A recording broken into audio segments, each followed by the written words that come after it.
사도 바울은 할 수 있는 대로 로마에 가고자 한다라고 우리가 지난 주간에 보았습니다. 할 수 있는 대로라는 것은 하나님의 뜻이 있어야 하고 또 하나님이 모든 조건을 마련하시면 가겠다. 뭘 하러 로마에 그렇게 가고 싶었을까요? 그것을 오늘 말씀해 주고 있습니다. 바로 복음을 부끄러워하지 아니하고 이 복음을 로마에 있는 유대인들에게나 헬라인들에게 전하기 위하여 내가 가고자 한다라고 오늘 말씀해 주고 있습니다. 복음을 전한다라는 것은 동사형으로 되어 있고 이 동사는 명사를 포함하고 있습니다. 그래서 유앙겔리온이라고 하면 그게 복음이거든요. 바로 기쁜 소식, 복된 소식이라는 것이 이 유앙겔리온입니다. 여러분, 우리가 살다 보면 무소식이 희소식이란 말도 있고 또 기다림의 그런 연속이죠. 그러니까 소식을 기다리는데 좋은 소식을 기다릴 때, 또 어떨 때는 보면 안타까운 소식 가운데서도 희망을 찾을 때, 이럴 때 우리는 뭔가를 전해받기를 원하죠. 옛날에 마라톤 그 전투를 성경보로 알리려고 42.195를 달리다가 죽었다. 그것은 우리가 잘 아는 이야기죠. 그만큼 소식을 듣는다는 것은 옛날 사람들에게 귀한 일이죠. 오늘같이 인터넷이 돼 있어서 정말 한국에서 금방 치면 1초 후에 미국에서 받아보고 이런 시대가 아니지 않습니까? 사람이 직접 뛰어가야 되는 그런 시대에 전한다는 개념은 상당히 중요한 개념이고 또 쉬운 게 아닙니다. 아무렇게나 그냥 이것저것 막 전하는 게 아니죠. 쉬우면 그렇게 쉽게 전하지만은 직접 뛰어가야 되고 그 가운데 복된 소식을 전한다. 물에 빠진 사람은 얼마나 그 생명의 구명주를 기다리겠어요. 또 어두운 데 갇힌 사람은 지금 또 안타까운 일에서 일본에 또 지진이 나서 어제 뉴스에 보니까 힘들고 보니까 학생들이 피해 간 곳이 또 무너져 가지고 또 그곳에서 2명이 죽고 이런 것을 봤는데요. 참 안타까운 그런 소식입니다만은 참 어둠에 갇히고 얼마나 그 빛의 소식을 기다리겠습니까? 지하에 갇힌 사람은 또 빛을, 정말 이런 소식이 기쁜 소식이죠. 복음이죠. 무엇보다도 죽어가는 자들에게 생명의 소식, 이것을 전하러 간다라는 것이 바로 오늘 말씀인 것입니다. 이 세태는 복음을 부끄러워한다, 이런 것이 오늘날 세태일 수가 있습니다. 선교를 부끄러워하고 또 주를 위해 사는 것, 또 주를 위해 전하는 것을 우리가 부끄러워하는, 오늘 16절에 보면 내가 복음을 부끄러워하지 아니한다. 우리가 부끄러워하는 것은 자랑할 수 없겠죠. 또 자랑할 수 없는 것은 전할 수 없겠죠. 특별히 그 전하는 것이 목숨을 내 거는 일이라면 어떻게 부끄러워하는 것을 자랑할 수 있고 자랑할 수 없는 것을 또 어떻게 전할 수 있겠습니까? 그래서 내가 복음을 자랑하고 소망을 굳게 잡고 자랑을 끝까지 잡고 있으면 그게 여호와의 집이다. 히브리서 3장 6절에서 말하고 있거든요. 소망과 자랑을 끝까지 붙들고 있는 사람이 여호와의 집이다. 다른 것은 다 흔들어 가는데 넘어지는데 여호와의 집은, 굳건하게 선 집은 바로 자랑을 끝까지 붙들어야 된다. 그렇게 말하고 있습니다. 주님은 이 땅에 말씀하러 오셨습니다. 가르치고 선포하고 치료하셨는데 주님은 하늘에서 그렇게 하시지 않았고 이 땅에 오셔서 말씀으로 가르치고 말씀으로 전파하고 말씀으로 치료하셨어요. 마치 하나님이 말씀으로 우리를 지으셨듯이 말이에요. 말씀으로 우리를 지으셨듯이 말씀으로 이 땅에 오셔서 온전케 하시고 또 올바른 길을 알려주셨습니다. 마태복음 4장 23절에 보면 주님은 말씀을 전하되 온 갈릴리에 두루 다니셨어요. 아마 주님이 행보하신, 주님이 다니신 그 길을 다 쫓아가면 정말 수천 마리가 될 겁니다. 우리가 성경을 보면 주님은 여기 가셨다 저기 가셨다 저기 가셨다. 정말 야곱만 돌베개를 베고 옮겨간 것이 아니라 우리 주님은 잠시도 머리 둘 곳이 없다. 뭐 머리 둘 장소가 없다는 말도 되지만 그만큼 바쁘셨다 이 말이에요. 왜요? 아버지의 뜻을 이루기 위하여 우리 아들이신 예수 그리스도는 갈릴리 곳곳에 두루 다니시고 각색의 병을 고치셨잖아요. 그래서 해당에서 가르쳤어요. 여러분, 해당이라는 것이 그렇게 한영하는 곳입니까? 배척하는 곳이고 우리 주님을 죽이려고 도는 곳이 해당인데, 해당에서 가르치고 천국 복음을 전파하시고 모든 병과 모든 약한 것을 고치셨다. 마태복음 4장 23절에 그렇게 말씀하고 있습니다. 친히 우리 주님은 말씀이고 영원하신 말씀이고 또 이 땅에 말씀하러 오셨습니다. 그 말씀이 육신이 되어서 요한복음 1장 14절에 이 땅에 오신 것입니다. 말씀이 육신이 되어 이 땅에 오셔서 육신 가운데 우리에게 들려주시고 또 육신 가운데 우리가 그를 보게 하시고, 요한일서 1장 1절에 우리가 보고 자세히 보고 듣고 만진지라. 이것은 우리가 말씀을 보고 말씀을 듣고 또 말씀을 만지고 그렇게 우리가 번역해도 틀리지 않습니다. 요한일서 1장 2절에 보면 이 생명이 나타나신 바 된지라, 이 영원한 생명을 우리가 보았고 라고 이렇게 이야기합니다. 생명을 어떻게 봅니까? 생명이 안 보이는데, 그런데 예수님이 말씀이고 말씀이 생명의 빛이고 요한복음 1장 4절에 그 말씀이신 생명, 요한일서 1장 1절 영원한 생명의 말씀이 이 땅에 육신으로 오신 거예요. 그래서 그를 보고 자세히 보고 만지고 들으면 그것이 바로 생명의 소식을 듣는 것이고 그것이 생명을 만지는 것입니다. 그 아들이 이 땅에 오셨으니 은혜와 진리가 충만하다라고 요한복음 1장 14절에 말씀하고 있어요. 다 사람들은 보았어요. 독생자의 영광을 보았어요. 그렇게 구약시대 때 예배 드리고 바라보았던 그 성부 성자 성령의 영광을 보았어요. 예수 그리스도를. 그래서 사람들이 독생자의 영광을 보았어요. 예수님을 보면서 하나님의 영광을 보았어요. 그 영광을 보니 두 가지가 있더라 이 말이에요. 은혜와 진리가 충만하더라 이렇게 표현하고 있어요. 우리가 먼 곳에서 주님을 본다는 거 생각하지 마세요. 주님의 얼굴이 있습니까? 주님의 형체가 있습니까? 주님은 바로 말씀으로 이 땅에 오셔서 영광 가운데 그 영광을 보매 하나님 아버지의 영광이고 성령의 영광이고 성자의 영광인데, 그 독생자의 영광을 보니 무엇이 우리 마음에 담기느냐? 은혜와 진리가 충만하더라.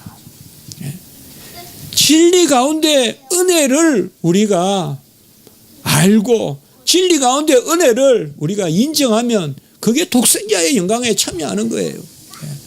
진리를 알고 그 진리 가운데 은혜를 누리는 것이 바로 독생자의 영광, 하나님의 영광에 참여하는 거예요. 어떻게 하나님이 무엇을 우리에게 드러내 보여주시겠어요? 그게 바로 은혜와 진리가 충만하다. 독생자의 영광을 보니까 은혜와 진리가 충만하다 이 말이에요. 참 맛있는 과일이 있어요. 그 과일의 가장 껍질을 벗겨서 그 과일의 가육이 뭐냐? 은혜와 진리다 이 말이에요. 은혜와 진리다 이 말. 그 영광을 보니 은혜와 진리가 충만하더라라고 했어요. 진리니까 이제 비진리에 속한 우리를 온전하게 하는 거예요. 여러분들, 비진리는 죽음이에요. 비진리는 아주 큰 절망입니다. 비진리는 낭떠러지예요. 올바른 길로 가야지 생명의 길로 가요. 진리에 어긋나는 것은 죽음이에요. 그 예수님을 만나고 그 영광을 보니 우리 안에 올바른 길이 보이는 거예요. 분별력이 보이는 겁니다. 얼마나 이게 귀한 것입니까? 우리가 이 땅에 인생을 살 때 흩어난 곳에 좌표를 만들고 내비게이션을 흩어난 곳에 찍어놓고 그곳에 계속 차를 몰고 간다는 것 얼마나 슬픈 일입니까? 결국 그곳에 가면 죽음이 있고 그곳에 가면 마귀 사탄이 기다리고 그곳에는 심판의 불이 기다리는, 그게 아니라 예수 그리스도는 진리로 우리에게 임하여 주시오. 시온의 대로가 싹 열려요. 오늘 우리가 교독했듯이 시온의 대로가 열리는 것입니다. 예수 그리스도를 만나니까 쫙 길이 열려요, 여러분들. 길이 열려요. 저는 꿈을 많이 꾸는데요. 꿈에 의미를 부여하는 거 아니에요. 그러나 제가 꿈속에서 최고 힘들어하는 것은 항상 보면 길을 몰라서 힘들어하는 거예요. 제가 어릴 때부터 길치라서 그런지는 몰라도 계속 보면 길을 잃어버리고 멋지게 그래요. 그래서 길을 딱 알려준다 그러면 그렇게 기쁜 거예요. 이렇게 가라. 근데 저는 계속 다른 곳으로 뛰어가요. 그런 꿈을 좀 많이 꿔요, 저는. 몰라요. 어릴 때부터 너무 길을 자주 잃어버리고 그랬는지 몰라도 길을 알려준다는 것은 정말 감사한 거예요. 어딘가 어찌 갈지 몰라가지고. 제가 며칠 전에도 이제 면허증 그 재교부 한다고 가는데 노인 한 분이 길을 몰라서 막 이렇게 헤매는 것 같아서 제가 어디 가십니까? 이렇게 여쭤보니까 연세가 저보다 많은 제가 요새 보면 좀 헷갈리거든요. 노인이라고 다가가면 지나고 나면 나하고 비슷한데 이럴 때가 많은데 근데 아주 가르쳐 주니까 너무 기뻐하는 거예요. 길을 가르쳐 드리니까. 그렇잖아요. 지하철을 잘못하면 저기가 있잖아요. 또 그런 사람 하나 봤어요. 우리 집 앞에 그 541번이 가는데 그 군포 가는 쪽에 그걸 탔다는 거예요. 그러니까 아주 저 우면 터널을 지나가지고 서초까지 가야 돼요. 다시 가서 갈아타야 돼요. 길을 잃는다는 것은 우리가 살아갈 때 자주 있는 일이에요. 또 우리 토요일 날도 길을 놓쳐가지고 우리 장모님 산소 가는데 또 멀리 저 중남구까지 올라갔어요. 반포에서. 거기에서 다시 돌아서 산소로 갔어요.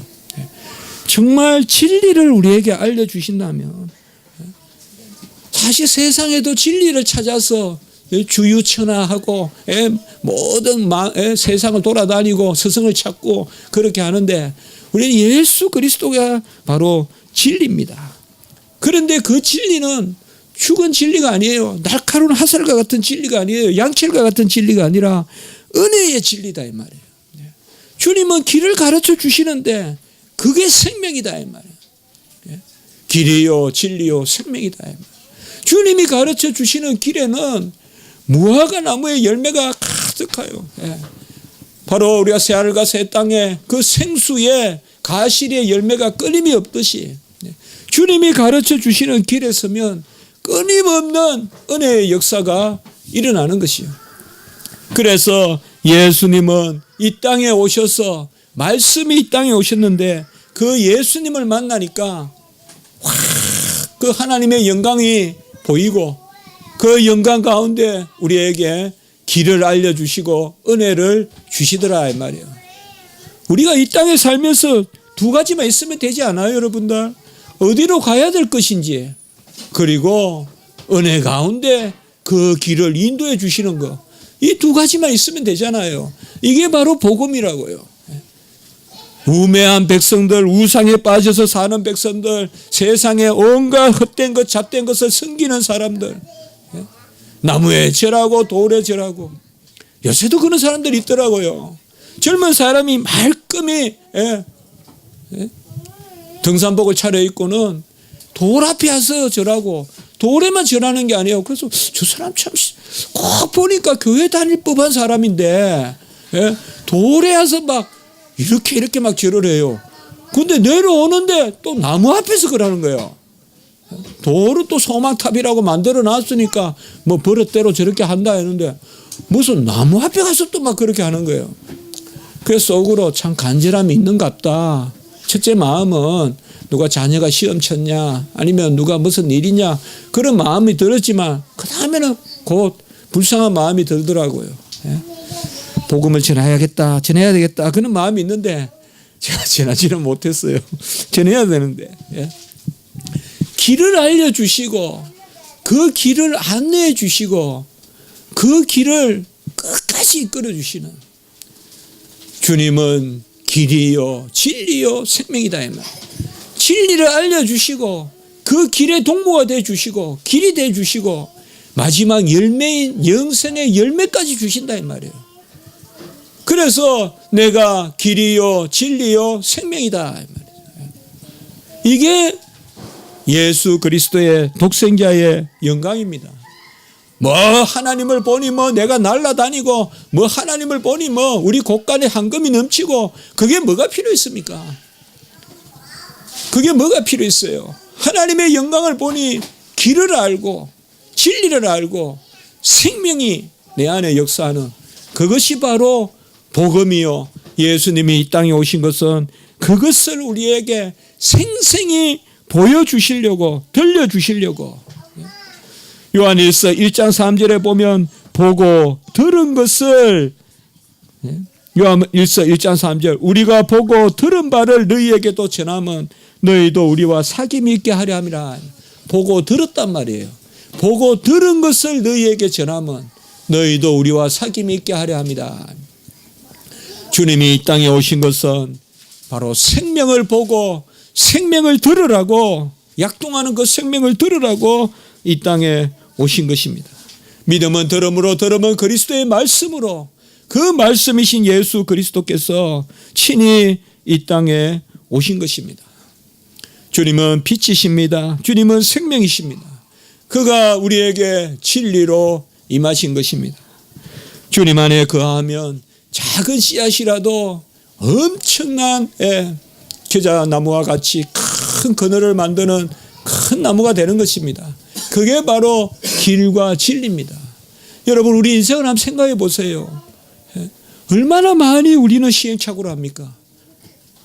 어떻게 보면 내 능력의 절대치가 남보다 훨씬 많더라도 비록 능력이 부족하더라도 빨리 길을 깨닫는 사람이 훨씬 빨리 갈 것입니다. 내가 빨리 달린다고 해도 많은 시행착오를 하는 것보다 내가 좀 늦게 달리는 사람이라도 길을 바로 안다면 훨씬 목적지에 먼저 갈 거예요. 우리는 그 생각을 잘 안 해요. 내가 빨리 달린다는 것만 생각해요. 그러나 하나님을 만나서 나는 좀 늦게 달리고 나는 좀 무능해 보여도 길을 알게 되면 다른 사람보다 100배는 빨리 가요.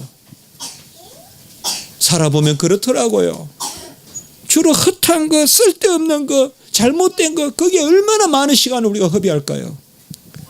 주님을 만나서 참된 것, 올바른 것, 진리된 것, 그게 30배, 60배, 100배예요.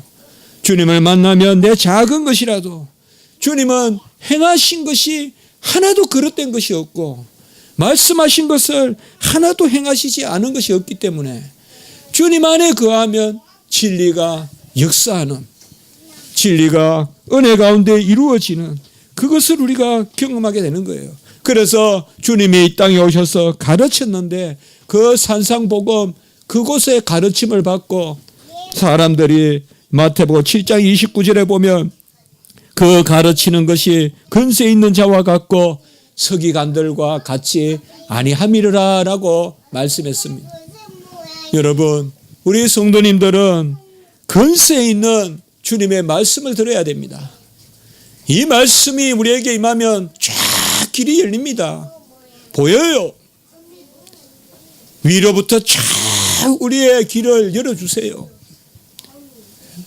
막 시행착오 하지 않아요. 여기 부딪히고 저기 부딪히고 그렇게 하지 않아요. 주님께서 우리의 길을 인도해 주세요. 주님이 가르치는 것을 들으니 서기관들과 다르더라 이 말이에요. 서기관들이 가르치는 건 뭐예요? 이래 해봐 저래 해봐 이래도 되고 저래도 되고 항상 결론만 가지고 이야기해요.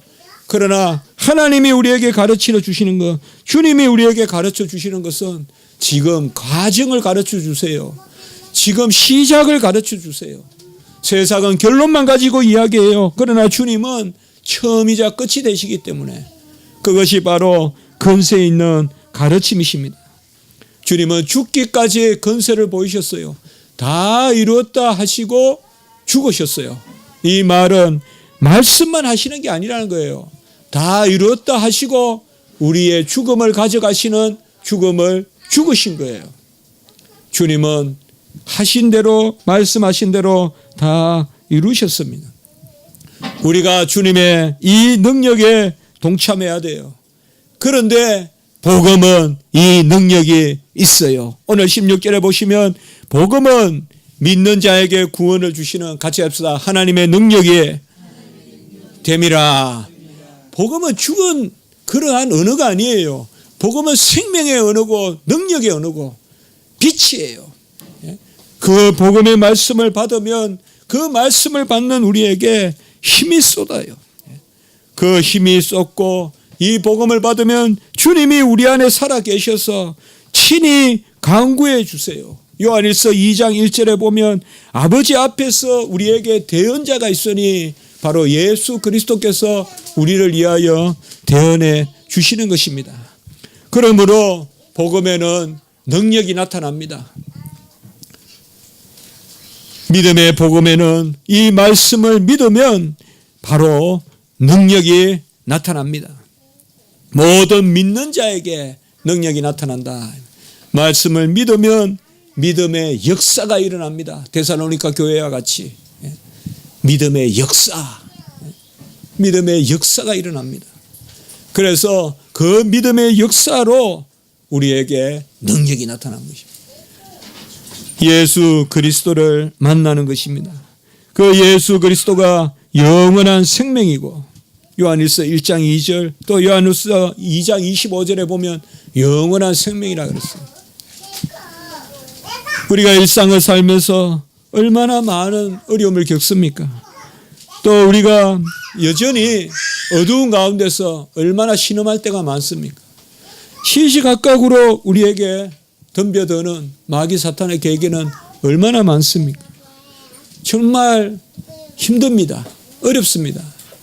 그러나 복음을 접하고 기쁜 소식을 우리가 접할 때 하나님은 우리에게 빛으로서 아들을 우리에게 보내주시고 아들을 우리에게 살게 하시고 아들이 우리 속에서 구하게 하심으로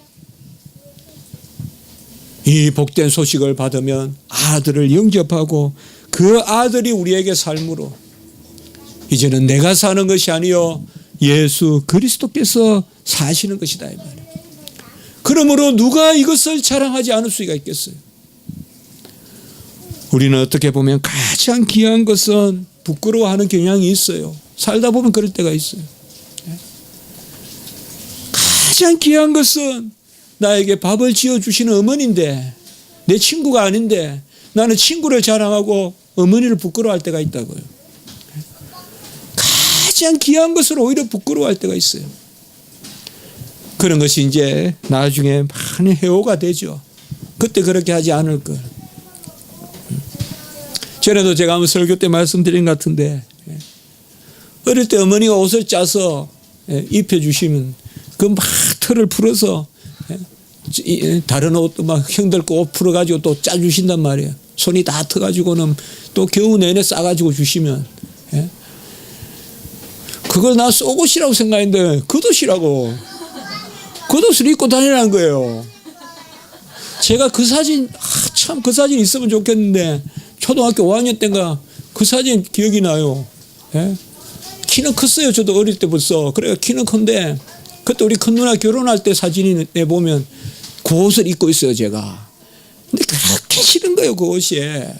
알록달록하고 그러니까 실도 뭐 한 실이 아니니까 이 실까지 짜다가 저 실까지 짜다가 해가지고 그러니까 그걸 또 겉옷으로 입으라는 거예요. 속옷을 입으면 괜찮은데 옷은 따뜻했어요. 하여튼 그 당시 옷이 뭐 따뜻하겠어요. 그 당시 옷은 다 추워요. 그런데 뭐 개실이라 그래요. 하여튼 보면 실도 별로 하여튼 그런 실이 있을 거예요. 모르겠어요. 근데 지금 생각해 보면 그것보다 더 좋은 옷이 어디 있냐 어머니가 짜주는. 요새는 그런 목도리 같은 거 있으면 제가 정말 학교 강단에 하루도 안 빼놓고 갈 것 같아서 제가 딱 그냥 자랑스럽게 메고 제가 강의할 거예요. 그래서 지금 짜줄 사람이 없죠 이제는. 지금 그 얼룩달룩 이렇게 짜주면 정말 제가 그 아주 프라이드를 가지고 어머니가 짜준 것이다. 제가 밝히지는 않겠지만은 이 복음이 생명의 복음인데 우리는 귀한 것을 자랑하지 않는다 이 말이야. 귀한 것을 자랑하지 않아요. 친구들하고 놀면서 야, 이 친구 좋아, 저 친구 좋아. 그런데 배고프면 그 친구가 밥을 줍니까? 예? 그 친구가 나를 위해서 등록금 내줍니까? 혹은 그 친구가 나를 위해서 잠자리를 제공합니까? 그걸 넘어서서 정말 그 친구가 나를 위해 죽을 수 있습니까? 우리 부모가 그런 사람이잖아요. 부모는 그렇게 하시는 분이잖아요. 그런데 부끄러워한단 말이에요. 아버지를 부끄러워하고 어머니를 부끄러워하고 이해해요. 다 어릴 때 그래요. 저도 그랬고 다 그래요. 그러나 아버지가 돼보니까 또 엄마가 돼보면 그걸 알죠. 정말 무엇을 우리가 부끄러워해야 되는가.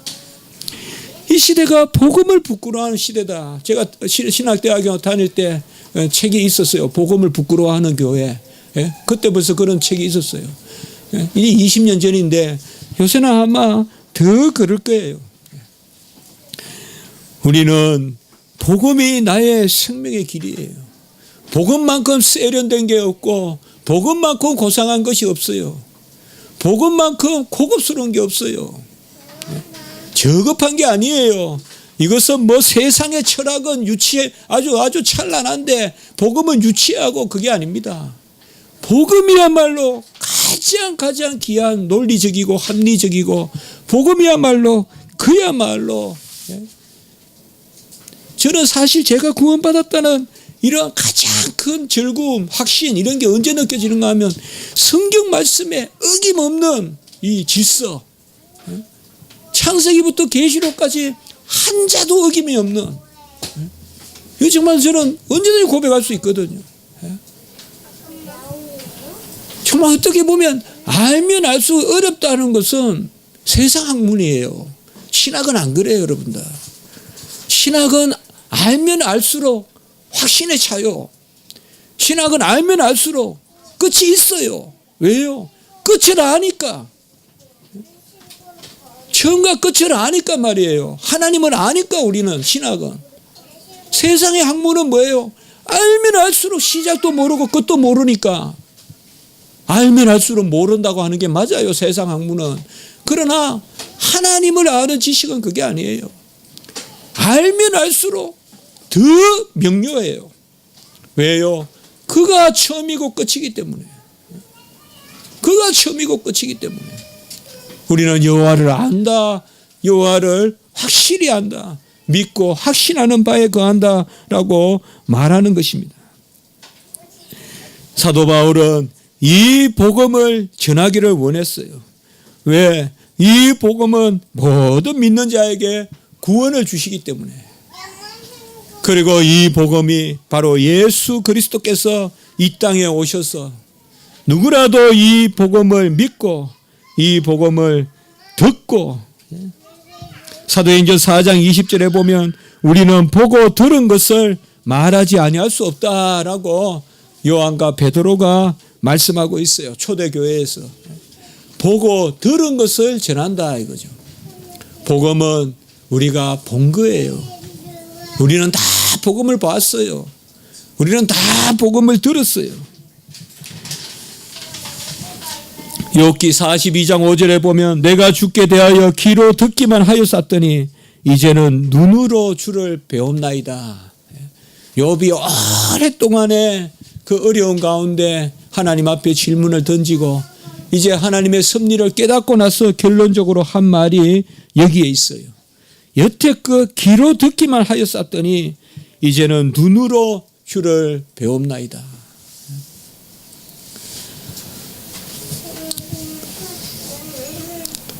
우리는 기도할 때 들은 말씀을 보게 돼요. 보고 들은 바를 전하는 거예요.